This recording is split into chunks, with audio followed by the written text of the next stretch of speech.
Hello, my A pushers. So this is going to be your very first flip lecture. This is just basically going over a lot of the stuff that you guys learned last year or in your 8th grade year when it came to the French and Indian War. It's really not a huge part of the A push curriculum, so we're just going to go through it relatively quickly so that we can really focus on the core stuff that the College Board is concerned with when it comes to this period of creating America. So let's get started. So we're going to start off with the area in which is going to be the cause of the French and Indian War, and that's going to be the Ohio River Valley. So here we have the Mississippi River, well known. Here we have the Ohio River, and the area that's in between, this is going to be known as the Ohio River Valley. This area is incredibly fertile. It is an area that has lots of, obviously, access to waterways, which is extremely good for trade, and many British colonists are wanting to move into this region because it is so fertile. And that's going to come into conflict because the area has been settled by the French. However, they are not quite as settled and not quite as structured in their colonial settlement as the British have been. And so this is going to be an area of conflict. So as this is going to begin, it is going to immediately cause for there to be the division of sides. So on one side, we have the British and their Native American allies, and on the other side, we're going to have the French and their Native American allies, hence the reason we call it the French and Indian War. However, knowing our background of the French and the English when it comes to their relationship with Native Americans, it's pretty easy to guess which of the two is going to probably have the larger and more powerful teams on their side.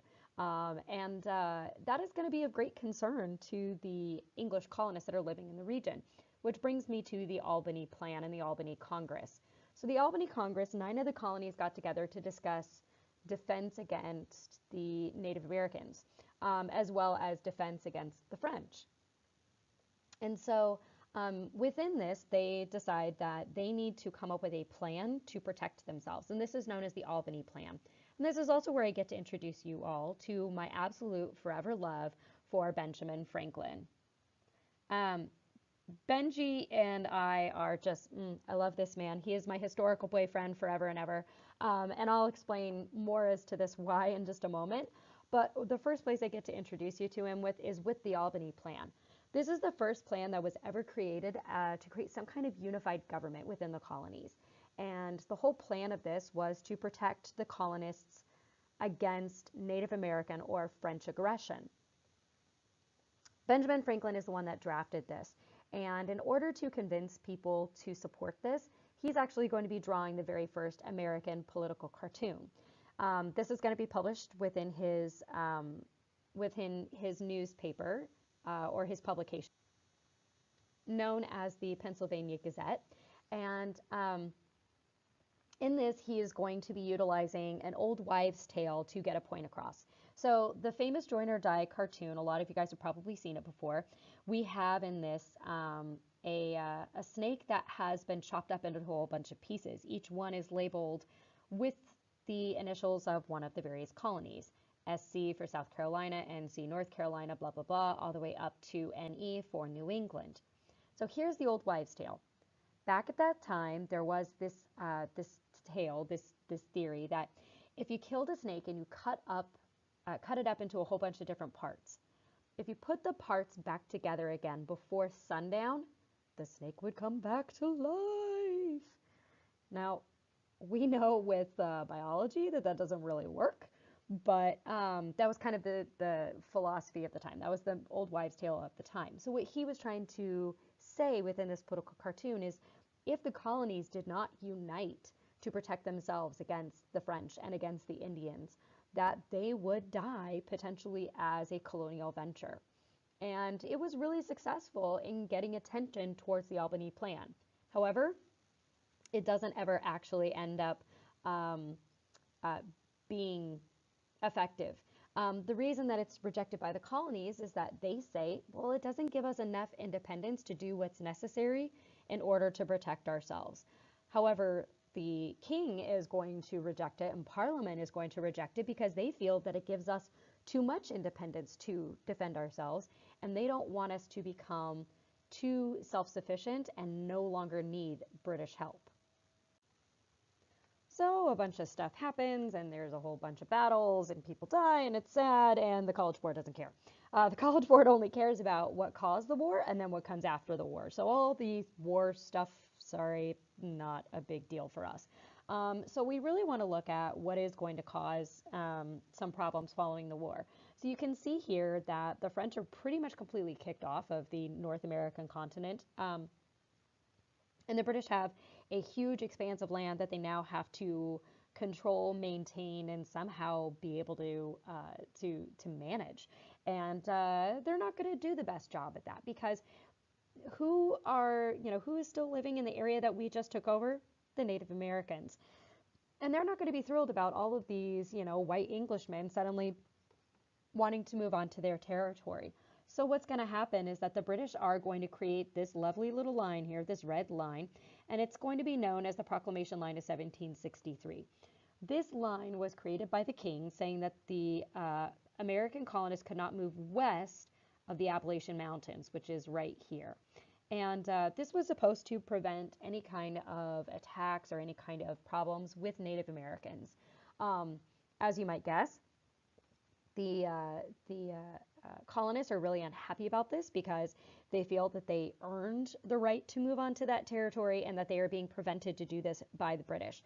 So in an act of absolute rebellion that you have not seen in the past, what do? Completely and totally ignore this, and they move into the territory anyway. Now, what causes this to particularly happen? It has everything to do with the Native Americans and the rebellions that do come following this particular war. And that is going to be happening here on the frontier with Pontiac's rebellion. So we're going to talk a lot about Native American rebellions this year, and this is just another one of them. And the setup and the ingredients are pretty much always the same, right? So you have Native Americans who are doing fine. White people move onto their territory. Native Americans are unhappy. They come together, ally themselves to protect their territory. They fight back against the white settlers, and the settlers typically win, like 99% of the time. So we always are looking for what makes this different. And Pontiac's rebellion is going to be the cause of that line, that proclamation line of 1763. So what was so serious about this rebellion that caused the king, what caused Parliament to make this ruling that would prevent the colonists from moving onto the territory that they feel they so rightly deserved? Well, Chief Pontiac, who was the chief of the Ottawa, refused to surrender his lands to the British following the French and Indian War. Obviously, he's unhappy that the French have lost his allies, as well as he just doesn't want these white people moving onto his territory.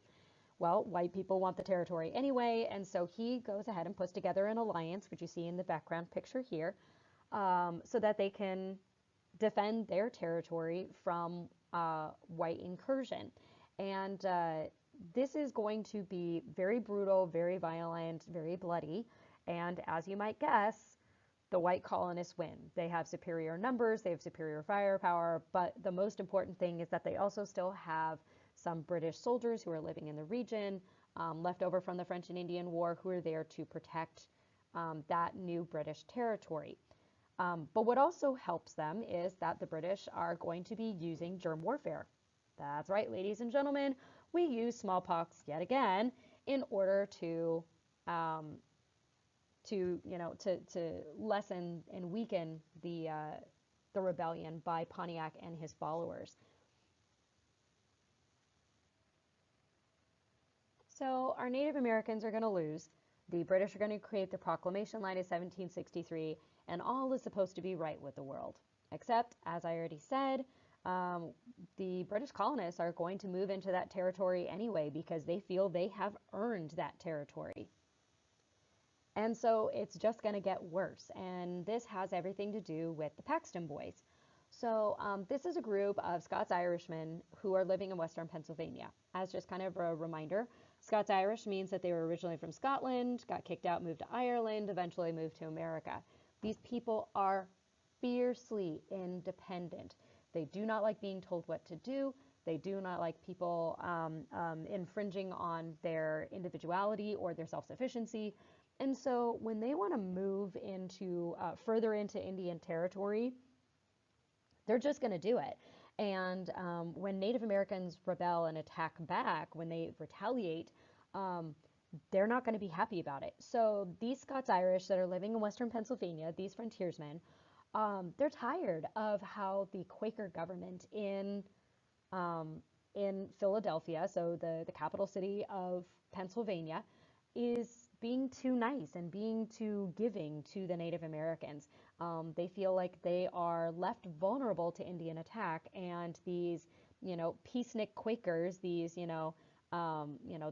they're against all forms of violence, are leaving them kind of out to dry.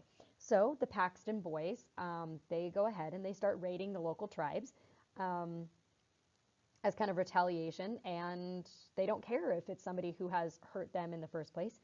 They just are attacking because they want to attack and they want to get this, anger out. The tribes then are placed under the protection of the Quaker government. So now the Paxtons are going to feel like they're being mistreated. So after all this raiding going on back and forth between Native Americans and the Paxton Boys, and the conflicts with the Quaker government, they do kind of what's the logical next step. They decide that they are going to take their problems directly to the government. They march on Philadelphia, ready to burn the sucker to the ground. And Benjamin Franklin, my dear old Benji, love this guy, he comes in and he's like, whoa, whoa, whoa, before you guys burn the sucker to the ground, how about we all just get you all to sit down and talk and try and figure this out? And they do, and the Quakers decide that, okay, we can't give complete and total carte blanche to the Native Americans, that, these Paxton Boys are our citizens. They need to be protected too. And so they essentially kind of walk away, both groups walk away with the understanding that everybody's going to try their best to keep the peace. Everybody's going to do what they can to ensure that everybody is able to feel safe. The Paxton Boys don't really get what they're looking for necessarily. Really, what it comes down to is they were looking to just be listened to. And if this whole situation sounds weirdly familiar, if you recall when we were talking in our last unit about Bacon's Rebellion, and we were talking about these, young men who were feeling like they weren't being heard by their government, and when they were being, mistreated and the government sided with the Indians against them, they decided to march on the capital city and burn it to the ground. Yeah, it's pretty much the same thing happening again, except for this one has a much, much happier ending. So, what are the overall effects of the war? Well, first of all, the colonies are more united than they ever have been before. They are, for the first time, they had a common enemy that all of them could rally around the flag about. So now that the war is over, they have this sense of community that they never had before. Also, following the war, they still have kind of a common enemy, which is the Native Americans that are living in the Ohio River Valley that many of these colonists want to move into. The downside of this, Britain is broke. Please remember, this war has two names. It's known as the French and Indian War, but it's also known as the 7 Years' War. And this name, the 7 Years' War, is what it's known by in Europe, because it's the same war. It's between England and France, just being fought on two separate continents. So they're fighting a war on two separate continents. That's insanity. And so they are completely broke, and the colonies up to this point have really not had to pay too much attention to paying their taxes. They had kind of skirted around it a lot of the time, oops, it must have gotten lost in the mail kind of thing. Now they have no choice. They have to pay their taxes. And England is going to really bring down the hammer on making sure that they do what they're supposed to do. And so, with the Proclamation Line of 1763, as I've already kind of mentioned, it's a reaction to Pontiac's rebellion, and it is stopping the colonists from moving west of the Appalachians. It was only intended to be temporary, but the colonists felt that they earned that territory, and so they ignore it. This right here is the first act of rebellion against the crown, the first overt act of rebellion against the crown that is going to lead us on the path towards revolution. Now, this is not part of anything that is on the College Board's requirement. It's not a specific topic, but it's something that they kind of allude to as far as the moving westward and the changes following the French and Indian War. So that territory that's in the west, not just the Ohio River Valley, but also looking at places like what is today modern day Kentucky and Tennessee, basically everything that is on the other side of the Appalachian Mountains. So people are wanting to move into there. The problem is that this road, I mean, there is no road. There's nothing. It is absolute utter wilderness. There are pretty angry Native Americans that are living in those regions, and these white settlers are trying to move into that territory, and so moving into those areas that are going to be west of the Appalachians, I mean, these are true rugged individuals. So I'm going to bring you back to another Scots-Irishman, probably our most famous, one of the most famous frontiersmen in all American history, and that is a guy by the name of Daniel Boone. Daniel Boone is going to be one of the people that is going to lead these individuals over through the Appalachian Mountains and into this new territory. And this area is known as the Cumberland Gap. So if you look at a map and you're looking at the area that of the Appalachian Mountains that's going to kind of connect like the areas of like Virginia to Kentucky and Tennessee, there is this tiny sliver of a gap in the mountains that is like slightly less treacherous than all the other mountain areas that are around it. And I say like a slim little gap. In some areas, I'm talking that it is not wide enough for a wagon to go through. Basically, people traveled there with whatever they can hold on their backs and whatever they could pack onto horses and mules. They really couldn't even bring things like wagons with them to haul their large items. So these people were going out there with nothing. They were going to build houses from nothing. They were going to tame the wild wilderness. And Daniel Boone's the man that led them. Now, Daniel Boone is well known as this kind of adventurer and frontiersman, and he did a lot of exploring through that area. And he fought a lot of Indians, but he also made friends with a lot of tribes. And so he used that knowledge as a way to lead these people through the Cumberland Gap to these new territories to settle the area of what is now modern day Kentucky. There's another reason why I think it's really important for you guys to learn about Daniel Boone, and this is just my selfish reason, and that is because Daniel Boone is my ancestor. I'm actually related to him through my mom's side, and he is my sixth great uncle. So it's kind of a cool thing to be able to know that, you know, I have one famous person in history that I'm related to. But the other cool thing is knowing that where his family is going to be coming from. His family is originally Scots-Irish, so they got kicked out of Scotland. They got kicked out of Ireland. They came to America, and then they continued moving westward and continued blazing new trails because they were that fiercely independent and they were that self-sufficient. And that's something to know about the Scots-Irish and to kind of remember about them, because we're going to talk a lot about them throughout the year, and Daniel Boone leading people through the Cumberland Gap is a great example of that. So that's it for this lesson. Next class, we're going to be covering the road to revolution, all the events that are going to push us towards the American Revolution. If you listen to this stuff out of order, so you don't get to it tonight on Wednesday, and you know, are going to have to wait until till later on, that's okay. It might be a little bit confusing, but still, the French and Indian War is kind of like this little one-off thing that doesn't necessarily match everything else in this particular unit. So just make sure that you get to everything before you take our test. And I will see you guys next time.